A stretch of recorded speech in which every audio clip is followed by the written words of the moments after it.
you talk about you would have chosen a mentor to make sure that you could have focused on a task for a longer period of time. So in hindsight, we know better. But for Yes. somebody who's looking at this now, they may be in college. Right. How can they make the best of their situation with the wisdom that you have now? How can they make the best of their situation now? Well, since you put it out there, I have to touch on it as far as social media and everything. I was just sitting back doing content, and a lot of my content surrounds,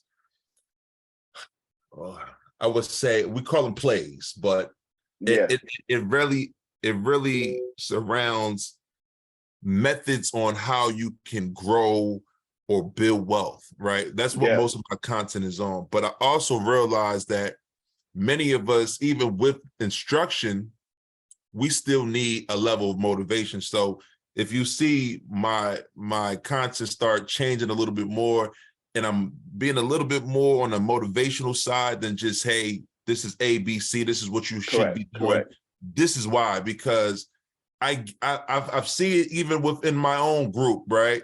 I tell them what to do, but they're not motivated to do it. And it's because we've been stuck not doing for so long that even with the right roadmap, you got all the directions, it's still like, I don't know if I can do this, right? So when it's even easier to speak to the younger generation now. So this ties right into what you're asking.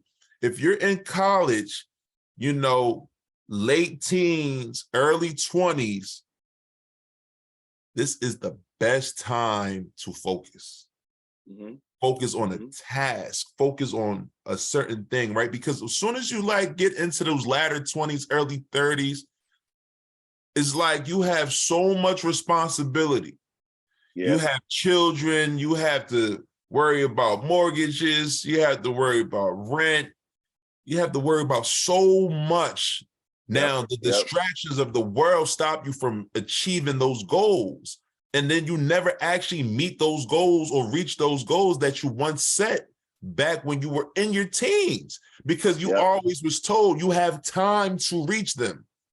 But you're also conditioning yourself to not reach those goals by not executing when you set them.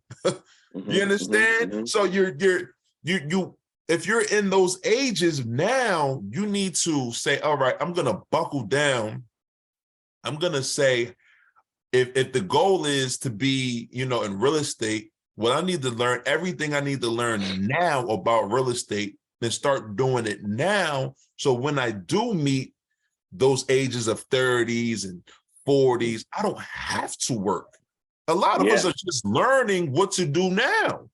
So if you're in college and you're like, I know I'm one of those guys or girls that wants way more. I don't want to work till I'm 65 to collect my retirement and things like that. I want to be a millionaire by 40. Let's make it realistic, right? You start now in your 18s, 19s, 20s, and you say, hey, I'm going to figure out what I like to do outside of going to school. Schools, like we said already, they're designed to train you to work in the corporate field.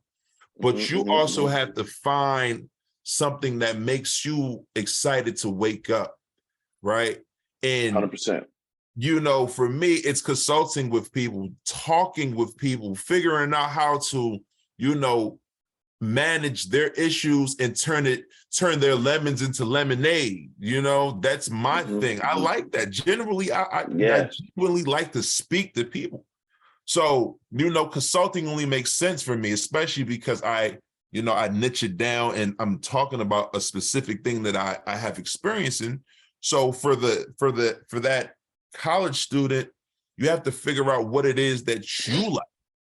Right. And with you figuring that out now and not waiting till you receive your bachelor's 4 or 5 years later, and then saying, okay, I'm going to add more schooling on top of this. And, it's your prerogative, but at the same time, you should have something that's going to generate you passive income while you're still going to school. Yes, yes, indeed. Yes, indeed. That's how you break the cycle. That's how you yeah. get rich. Yeah, yeah. And let's add some more to that, because to your point, when you learn about the strategies of what to do and what not to do, one of the things that you want to realize, so I have a story for that. I was in school and I went to an HBCU, so refund checks was like a big deal, right? And folks used to get refund checks and they start flexing on their cars. They get a new apartment, they lay it out, they got the big screen, all that. So I'm a brother from the Divine Nine, Omega Psi Phi. So that's the fraternity I'm a part of, right? Yeah. So we were throwing parties. So I'm like, you know what? I ain't about to go get no apartment, and I'm gonna see if I could buy me a building. Yes. And I had just walked on, and I was supposed to earn a scholarship. So what I did is I said, you know what? I'm gonna apply for another loan so I can get me a fat refund check, and then I'm gonna put down on the building. We run these parties already. I'll just make sure. So the way I had it set up is I went to the real estate lady and I told her that I was being the not an intern, but what's an apprentice. So they told me I had to go talk to her. I had to do this deal, but they're going to talk to me on the back end. And I said that so she'll treat me serious, you know, take me serious or whatever. We got all the way down to the closing of the deal, because my mom's a real estate agent, but she was in California. I was in Arkansas. So I just had her talk to the lady to get some stuff out the way. Long story short, I pull this loan out. I'm getting ready to use it. And what ends up happening is my scholarship gets pulled and the loan goes to my schooling instead of to the real estate. I was hot. I was hot. I'd already worked out the money. I was going to make at least 5 bands a month just based off of what I was doing. You know? So I saw that, and that's what made me realize. So after I calmed down from being angry, from graduating and not learning how to run a business, I said, you know what? College is the one place where you can get access to a loan with no financial backing. Right? College is a place where you can get a loan for the least interest rate. So if you do right by the school, you can qualify for a loan and you can use that loan for whatever you want as a refund check. Right? So if you learn the game, you put that on a house, you put that on whatever it is that your business, whatever it is you want to do, you can get. Now the game becomes, how can I make sure I make this money back before I graduate? Yes. You know what I'm saying? That's amazing.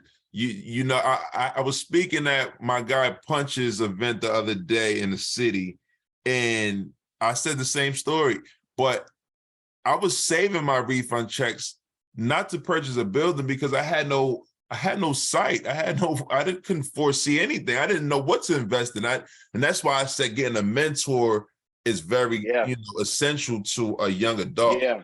Absolutely. But that is a great, you know, in hindsight, again, if I knew what you just said, I would have purchased buildings.